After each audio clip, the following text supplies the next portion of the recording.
안녕하세요 성도 여러분. 오늘은 민수기 22장에서 24장에 걸쳐 소개되고 있는 발람의 예언 사건에 대해 나누고자 합니다. 이스라엘 백성은 요단강 건너편인 모압 평지에 진을 치게 됩니다. 모압 사람들은 이스라엘이 가나안 원주민들과 싸워 이겼다는 소문을 들었기에 큰 위기를 느끼고 매우 두려워합니다. 그래서 모압 왕 발락은 당시 점술가이자 복술가인 발람에게 복채를 준비하여 사람들을 보내 이스라엘을 저주하라고 요청합니다. 발락은 이스라엘이 자신들인 모압보다 강하다는 것을 인정하면서도 발람이 이스라엘을 저주한다면 혹시라도 그들을 쳐서 이겨서 이 땅에서 그들을 몰아낼 수 있지 않을까 생각한 것입니다. 발람은 발락의 신하들에게 은금을 내게 많이 줄지라도 내가 하나님의 말씀을 어길 수 없다라고 말합니다. 하지만 발람은 처음엔 돈을 많이 줘도 할 수 없다고 거절했지만 결국 모압 고관들과 함께 발락에게로 가기로 결정합니다. 나귀의 안장을 지우고 모압 왕에게로 출발한 발람의 행동을 보신 하나님께서는 크게 진노하십니다. 그래서 하나님의 사자를 발람에게 보내십니다. 여기에서 성경에서 동물이 말을 하는 세 가지 사건 중 하나가 나오게 되는 것이죠. 성경에는 동물이 말을 하는 세 가지 사건이 나오는데, 첫 번째는 창세기 3장에서 뱀이 하와에게 말을 하는 사건이 나오죠. 그리고 요한계시록 8장 13절 말씀을 보시면 독수리가 말을 합니다. 그리고 이 발람 사건을 통해서 나귀가 또한 말을 하게 되는 사건이 일어나게 됩니다. 발람을 태우고 길을 걷는 나귀가 길에서 하나님께서 보내신 여호와의 사자가 칼을 손에 쥐고 길에 선 것을 보고 그 길을 피해 길에서 벗어나 밭으로 가게 됩니다. 그러나 그것을 전혀 모르는 발람은 길에서 벗어난 나귀를 지팡이로 계속해서 때립니다. 그때 하나님께서 나귀의 입을 여셔서 나귀가 발람에게 따지듯이 말합니다. 당신은 왜 나를 3번이나 때립니까?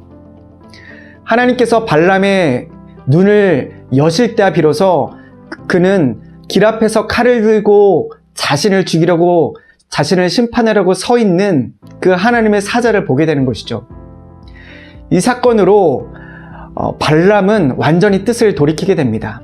그래서 모압 왕 발락이 이 발람을 환대하며 그에게 많은 돈을 준다고 했지만, 이 발람은 제단을 쌓고 하나님께 제사를 드린 후에 이스라엘을 저주한 것이 아니라 오히려 3번이나 이스라엘을 축복하게 됩니다. 그러면서 민수기 23장 8절에 이렇게 이야기하죠. 하나님이 저주하지 않으신 자를 내가 어찌 저주하며 여호와께서 꾸짖지 않으신 자를 내가 어찌 꾸짖으랴. 이렇게 이야기하면서 오히려 이스라엘을 축복합니다. 발람은 총 4번에 걸쳐 예언하게 되는데, 첫 번째 발람의 예언은 민수기 23장 19절에서 20절 본문입니다. 이 첫 번째 예언의 핵심은 영원하신 하나님의 말씀이에요. 그래서 그는 이렇게 예언합니다. 축복합니다. 하나님은 사람이 아니시니 거짓말을 하지 않으시고 인생이 아니시니 후회가 없으시도다. 어찌 그 말씀하신 바를 행하지 않으시며 하신 말씀을 실행하지 아니하시랴. 내가 축복할 것을 받았으니 그가 주신 복을 내가 돌이키지 않으리라. 이렇게 이스라엘을 축복합니다. 다시 말해서 하나님의 말씀은 영원하고 또한 변하지 않으며 하나님께서 이스라엘을 축복하고자 작정하셨기에 그 축복을 내가 변개할 수 없다는 것입니다. 하나님께서 축복하신 백성을 내가 저주할 수 없다라고 고백하고 있는 것입니다.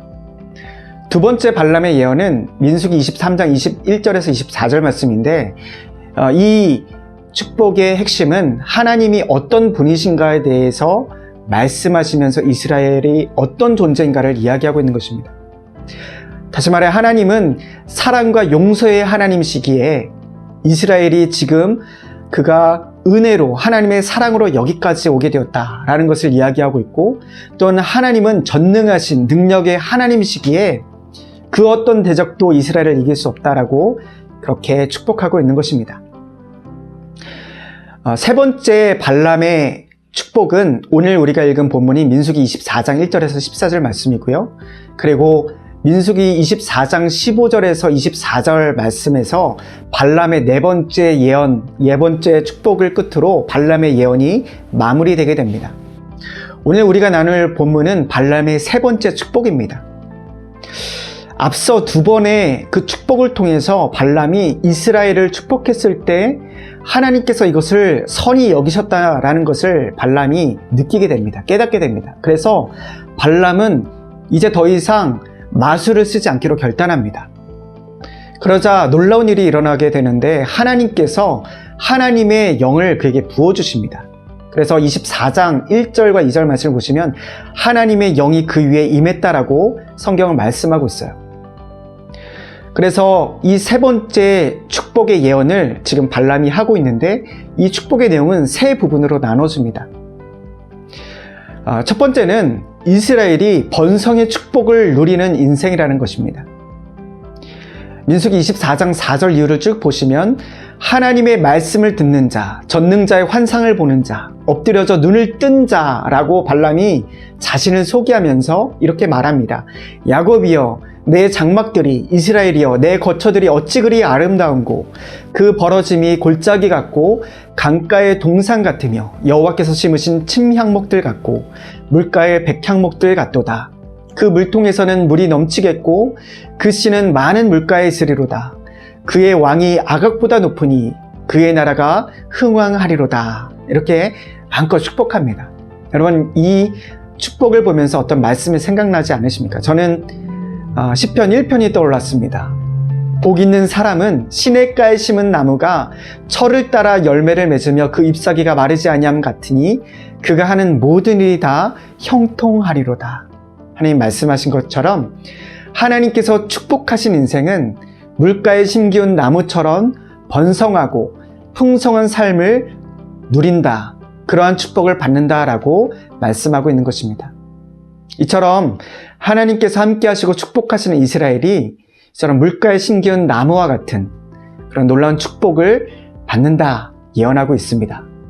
두 번째는 이스라엘은 대적을 이기는 능력의 인생이라는 것입니다. 8절 이유를 보시면 하나님이 그를 애굽에서 인도하여 내셨으니 그 힘이 들소와 같도다. 그의 적국을 삼키고 그들의 뼈를 꺾으며 화살로 쏘아 꿰뚫으리로다. 끌어안고 누움이 숫사자와 같고 암사자와도 같으니 일으킬 자 누구이랴. 이렇게 축복합니다. 여러분, 이스라엘은 연약한 존재입니다. 하나님께서 그들을 택하신 이유는 그들이 연약했기 때문이었습니다. 마찬가지로 그들에게는 하나님의 힘과 능력이 절대적으로 필요합니다. 마찬가지로 우리도 우리의 힘으로는 세상을 이길 수 없습니다. 하지만 하나님의 능력이 우리와 함께 할 때, 하나님께서 우리와 함께 하실 때 우리가 대적을 이기고 담대히 하나님께서 우리에게 허락하신 그 길을 나아갈 수 있는 그런 삶을 살 수 있다는 것입니다. 그래서 우리는 하나님의 능력으로 세상을 살아가는 존재라는 것을 오늘 성경은 축복하고 예언하고 있는 것입니다. 세 번째는 이스라엘은 축복의 통로가 되는 인생이라는 것입니다. 9절 말씀을 보시면 너를 축복하는 자마다 복을 받을 것이요 너를 저주하는 자마다 저주를 받을지로다. 여러분, 우리는 하나님의 축복이 필요하죠. 왜냐하면 하나님께서 복 주시는 인생은 그의 광야 같은 인생일지라도 그 인생이 변하기 때문입니다. 하나님은 거짓 선지자인 발람조차도 사용하실 수 있는 전능하신 하나님, 사랑이 많으신 하나님이십니다. 그처럼 하나님께서는 우리에게 복을 주시길 원하시고 복을 주셨으며 또한 우리가 그 복을 세상 사람들에게 나누어주는 축복의 통로, 축복의 전달자로 살아가길 원하십니다. 우리는 이미 예수 그리스도를 통해서 이러한 하나님의 축복을 소유한 자입니다. 나를 통해 그래서 우리의 가정과 교회와 직장에 하나님의 복이 공급되는 축복의 통로로 우리를 부르셨습니다. 여러분, 이처럼 우리가 오늘 발람의 그 세 번째 축복을 함께 나누면서 세 가지 부분에 대해서 우리가 함께 나누었습니다. 그리고 우리가 마지막으로 이 발람의 예언을 통해서 기억해야 할 중요한 사실이 있는데요. 하나님의 은혜를 입고 하나님께 쓰임받은, 그리고 하나님의 영에 감동받았던 이 발람이었지만 그럼에도 불구하고 그의 마지막은 그 끝은 좋지 않았다는 것이에요. 요한계시록 2장 14절에서 이 발람을 어떻게 이야기하고 있냐면 발람이 발락을 가르쳐 이스라엘 자손 앞에 걸림돌을 놓아 우상의 제물을 먹게 하였고 또 행음하게 하였다라고 증언하고 있습니다. 그 증언은 바로 오늘 그 발람이 축복하는 민수기 24장 이후에 민수기 25장에 터지게 되는 바알볼 음행 사건을 말합니다. 바알볼 사건은 이스라엘 백성들이 모압 여인과 음행하는 사건을 얘기합니다. 하나님께서는 이 사건을 통해서 크게 진노하셔서 그 사건에 가담한 모든 이스라엘 사람들을 전염병으로 죽게 하십니다. 큰 비극이 일어나게 되는 것이죠. 뿐만 아니라 이스라엘은 이제 요단강만 건너며 하나님의 약속의 땅 가나안을 차지할 수 있음에도 불구하고 이제는 더 광야를 유리방어하는 그런 인생길이 펼쳐지게 되는 것입니다. 이러한 것을 통해서 하나님께서는 우리에게 경고하고 계신데 민수기 31장 16절에서 이 바알볼 음행 사건을 이 영적 재앙이 바로 발람의 꾀를 따라 일어났다라고 말씀하고 있습니다. 여러분, 발람은 하나님께서 그의 어두웠던 눈을 밝히 여셔서 그의 영안이 열려 하나님을 보았던 자였습니다. 하나님의 시선을 따르던 하나님께 쓰임받은 사람이었습니다. 하지만 그가 다시 하나님을 저버리고 자기의 길로 되돌아간 것을 우리는 볼 수가 있습니다. 우리는 발람과 같이 죄 많은 하나님 앞에 도무지 자격 없는 존재였지만 하나님께서 은혜로 우리를 불러주셨고 우리를 하나님의 나라와 하나님의 교회를 세우는데 우리를 사용하기로 우리에게 작정하셨고 우리에게 은혜를 주셨어요. 하지만 우리는 이 발람과 같은 그런 마지막이 되어서는 안 될 것입니다. 하나님께서 우리에게 베풀어 주신 그 은혜를 늘 기억하며 우리가 감사를 회복해야 하고요. 다른 한편으로는 하나님을 두렵고 떨림으로 이 믿음의 경주를 걸어가야 할 것입니다. 하나님은 저주를 축복으로 바꾸어 줄 수 있는 분이십니다. 이스라엘이 그러했든 우리가 하나님 편에 서 있는 한 우리의 운명을 그 누구도 바꾸거나 건드릴 수 없는 그런 존재가 바로 우리들입니다. 그렇기 때문에 우리는 언제나 하나님 편에 서야 할 것입니다. 다른 소리가 아니라 하나님의 말씀을 듣고 귀를 기울이는 삶을 살아야 할 것입니다. 하나님께서 우리를 사랑하시기에 하나님께서 우리와 함께 하시기에 예수 그리스도를 통해 우리가 받을 그 저주를 하나님은 축복의 인생으로 바꾸어 주셨습니다. 그러므로 우리가 오늘도 그 하나님의 축복을 기억하고 감사하며 두렵고 떨리는 마음으로 하나님께서 우리에게 주신 사명, 그 축복의 통로의 역할을 우리가 감당하며 살아갈 수 있기를 간절히 소망합니다.